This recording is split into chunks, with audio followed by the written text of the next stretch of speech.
Ada beberapa tempat di bumi yang nyatanya termasuk wilayah yang terisolir karena kondisi tempat yang sulit dituju.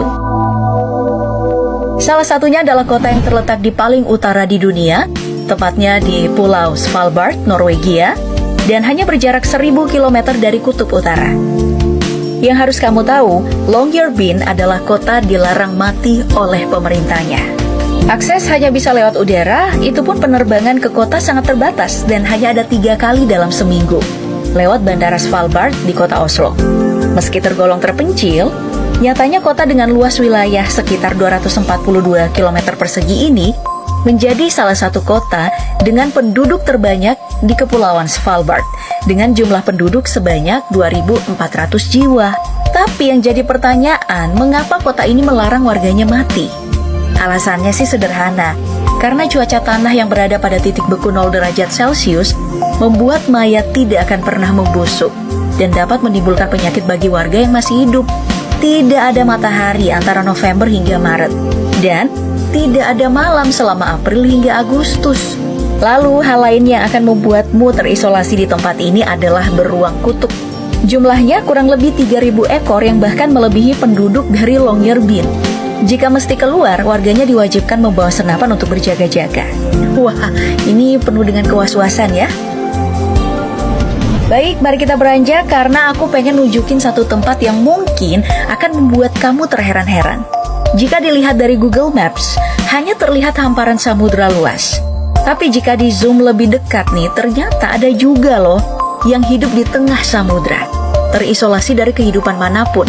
Kepulauan Pitcairn namanya. Letaknya itu di Samudra Pasifik di antara benua Australia dan Amerika Latin. Kepulauan Pitcairn terdiri dari 4 pulau. Namun, semua orang bermukim di Pulau Pitcairn yang total luasnya 47 hektar hanya dihuni 50 orang saja. Kehidupan sungguh benar-benar jauh dari mana-mana. Bayangkan, negara yang paling dekat aja yakni Tahiti, jaraknya itu 2.353 km. Gak ada bandara pula. Jadi, satu-satunya cara untuk bisa sampai ke sini adalah terbang ke Haiti, lalu lanjut ke Mangareva di Kepulauan Gambir, Polinesia, Prancis. Dari sini, kamu harus naik kapal lagi nih dengan menempuh perjalanan selama 32 jam. Tapi menariknya, pulau ini telah dihuni sejak abad ke-15 oleh orang-orang Polinesia yang bekerja sebagai nelayan. Dan kabarnya orang-orang Inggris juga menetap di sini setelah melakukan ekspedisi di Samudra Pasifik. Secara administratif, Kepulauan Pitcairn masuk dalam negara persemakmuran Inggris. Ada satu pulau lagi yang menjadi wilayah persemakmuran Inggris. Letaknya berada di kawasan Samudra Atlantik Selatan, sekitar 4.000 km dari Rio de Janeiro dan 1.850 km dari pesisir Afrika. Pulau ini dijuluki Pulaunya Napoleon, karena dulunya Napoleon diasingkan di sini. Wilayahnya itu hanya seluas 121 km persegi dengan didominasi gunung-gunung vulkanik. Saint Helena, pulau cantik yang sulit terjamah. Sebelum ada bandara nih, siapapun yang ingin berkunjung ke pulau ini harus menempuh perjalanan pulang pergi selama 2 minggu menggunakan kapal.